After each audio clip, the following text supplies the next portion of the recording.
स्वामी प्रसाद मौर्य के बाद अब उनके शागिर्द ब्रजेश प्रजापति ने भी बोला अखिलेश यादव पर हमला। स्वामी प्रसाद मौर्य के साथ भाजपा छोड़कर सपा में शामिल हुए थे पूर्व विधायक ब्रजेश प्रजापति ने अखिलेश यादव को लिखा पत्र।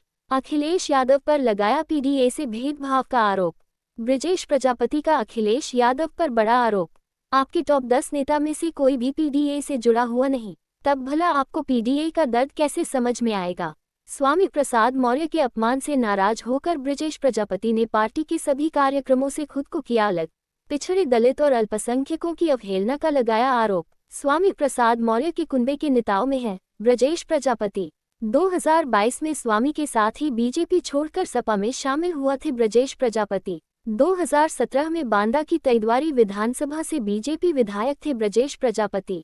2022 में सपा से तैदवारी से लड़े थे विधानसभा चुनाव ब्रजेश। राज्य मंत्री रामकेश निषाद से ब्रजेश प्रजापति हार गए थे विधानसभा चुनाव। समाजवादी पार्टी के राष्ट्रीय अध्यक्ष अखिलेश यादव के पार्टी के कार्यकर्ता ही अब उन पर निशाना साधने से नहीं चूक रहे हैं। बीजेपी पार्टी से पूर्व तैदवारी विधानसभा से विधायक रहे ब्रजेश प्रजापति स्वामी प्रसाद मौर्य के बाद अब उनके कुनबे के लोग भी अखिलेश यादव पर निशाना साध रहे हैं। आपको बता दें पूरा मामला बांदा जनपद का है, जहां के रहने वाले ब्रजेश प्रजापति पूर्व विधानसभा चुनाव में बीएसपी पार्टी को छोड़ स्वामी प्रसाद मौर्य के साथ बीजेपी में शामिल हुए थे और स्वामी प्रसाद मौर्य कहने पर बीजेपी पार्टी ने ब्रजेश प्रजापति को तैदवारी विधानसभा से टिकट और ब्रजेश प्रजापति ने जीत हासिल की थी। उसके बाद 2022 में जब स्वामी प्रसाद ने बीजेपी छोड़ समाजवादी पार्टी ज्वाइन किया और ब्रजेश प्रजापति ने भी बीजेपी छोड़ सपा ज्वाइन किया था और सपा की टिकट मिला गया, लेकिन हार का सामना करना पड़ा। अब स्वामी प्रसाद के बाद उनके शागिर्द ब्रजेश प्रजापति ने भी बोला अखिलेश यादव पर हमला।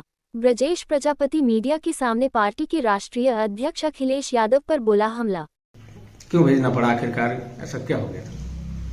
देखिए 14 जनवरी 2022 को हम सभी लोग माननीय स्वामी प्रसाद मौर्य जी के नेतृत्व में समाजवादी पार्टी में सदस्यता ग्रहण किए थे, इस आशा और उम्मीद के साथ में कि जो हमारे संत गुरु महापुरुष रहे परम पूज्य डॉक्टर भीमराव अम्बेडकर जी, मानवर कांशीराम साहब, संत रामवीर प्रजापति जी, जो उन लोगों ने मार्ग दिखाया है बहुजन समाज की उन्नति के लिए, उनको आगे बढ़ाने के लिए, ताकि हम लोग समाजवादी पार्टी में जाकर के इस काम को पूरा कर सके, उनके अधूरे सपनों को पूरा कर सके, बहुजन समाज को न्याय दिला सके, उसको इस देश का शासक वर्ग बना सके।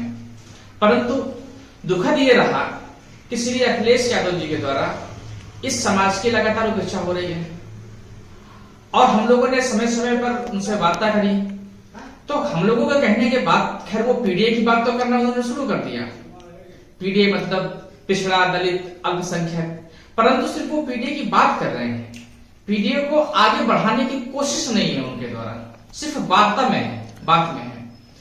इसलिए मजबूर होकर के जब हम लोगों ने उनसे बात भी कर ली तब भी सुधार होते हुए रहे, इसलिए मजबूर होकर के ये पत्र हम लोगों ने जारी किया है, ताकि अगर अभी भी समाजवादी पार्टी के मुखिया श्री अखिलेश यादव जी अपनी कार्यशैली में बदलाव नहीं लाते हैं और जो उनके सर पर जो उनके छुटभैया नेता हैं, जैसे मनोज पांडे है, राकेश प्रताप सिंह माननीय विधायक करने और तमाम जिलों के छुटभैया नेता हैं, इन सभी लोगों ने समय समय पर माननीय स्वामी प्रसाद मौर्य जी जो बहुजन समाज की लगातार आवाज उठा रहे हैं, उसको आगे बढ़ने की बात कर रहे हैं, उनकी इन लोगों ने आलोचना करी, अभद्र टिप्पणियां की गई है और हम लोगों ने अपना विरोध उनको दर्ज भी कराया पार्टी में, परंतु अखिलेश यादव जी ने उस पर कोई ध्यान नहीं दिया। तो हमें तो ऐसा लगता है शायद सब कुछ उनके इशारे पर हो रहा है, तो मजबूर हो गए हम लोग इस बात को करने के लिए। तो यहाँ तक कि तो क्या आप स्वामी प्रसाद मौर्य जी के साथ रहेंगे, क्योंकि उन्होंने भी अभी 2 दिन पहले पत्र दिया है और आपने भी आज दिया है, अभी और कितने ऐसे पत्र आने वाले हैं? आज पूरे भारत में अगर बहुजन समाज का कोई सबसे बड़ा नेता है तो वो माननीय स्वामी प्रसाद मौर्य जी, और जिस तरीके से पीडीए की बात करके श्री अखिलेश यादव जी समाज को गुमराह करने का, छलावा और धोखा देने का काम कर रहे हैं, जबकि वास्तविक सच्चाई ये है कि अखिलेश यादव जी के घर के अंदर से लेकर के उनके टॉप 10 में पीडीए का कोई व्यक्ति है ही नहीं। तो जब पीडीए का कोई व्यक्ति नहीं है तो उनको पीडीए की पीड़ा भी नहीं मालूम है, तो स्वाभाविक सी बात है कि श्री अखिलेश यादव जी गुमराह रहते हैं, तो कंफ्यूज रहते हैं। तो क्या लोकसभा का चुनाव आ गया है, इसी को लेकर के आपकी ये तैयारी चल रही है? क्या आप निश्चित है सभी नेता, सभी दल हर चुनाव की तैयारी करते हैं, हम लोग भी लगे हुए हैं समाजवादी पार्टी को मजबूती प्रदान करने में। परंतु जिस तरीके की कार्यशैली इन लोगों ने अपनाई है, उससे ये हम लोगों के जो पत्र गए हैं, अब ये राष्ट्रीय अध्यक्ष जी के पाले में गेम है कि वो क्या करते हैं।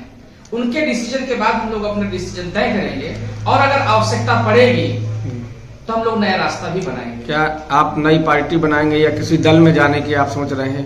राजनीति में कुछ भी असंभव नहीं है, परंतु मैंने जैसा पहले भी कहा कि हम नया रास्ता जरूर बनाएंगे, तो ये निश्चित है। और जिस दिन नया रास्ता बनाएंगे उस दिन समाजवादी पार्टी समाप्त हो जाएगी, खत्म हो जाएगी, क्योंकि बहुत सारे सीनियर नेता और तमाम हजारों लाखों कार्यकर्ता आज माननीय स्वामी प्रसाद मौर्य जी के साथ है, हम लोगों के साथ में है, तो पार्टी भी खत्म हो जाएगी।